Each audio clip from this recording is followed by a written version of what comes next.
court has blocked President Donald Trump from imposing sweeping tariffs on imports under an emergency powers law, swiftly throwing into doubt Trump's signature set of economic policies that have rattled global financial markets. That's big breaking updates now coming in. A federal court in the United States has blocked President Donald Trump from imposing tariffs on imports.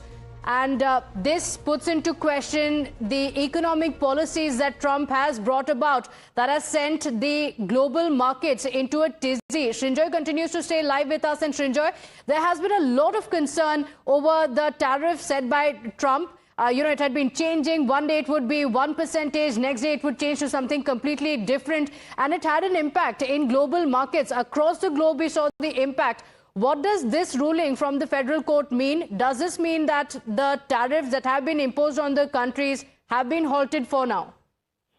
No man in the history of economics has influenced the international economy so much and so quickly as Donald Trump. And he always said that his most favorite word in the English language was tariffs. Now, of course, that the court has said what it has, President Trump has actually two choices. First, he can accept that. But knowing the kind of person that he is, he probably will not. And you would expect him to go to the Supreme Court.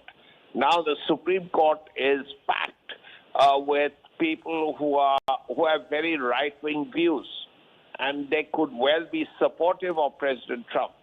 So if that happens, the Supreme Court could overturn what the federal judge has said. But of course, it's up to the Supreme Court.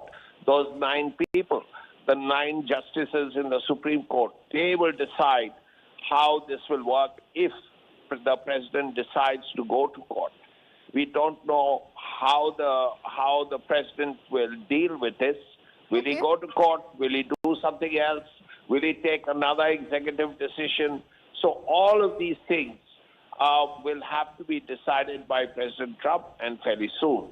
Okay, but overreach of authority, that's what the court has said. The ruling from the 3-judge panel, the New York-based U.S. Court of International Trade, this ruling comes after several lawsuits argued Trump's Liberation Day tariff exceeded the authority and left the country's trade policy dependent on his whims and fancies.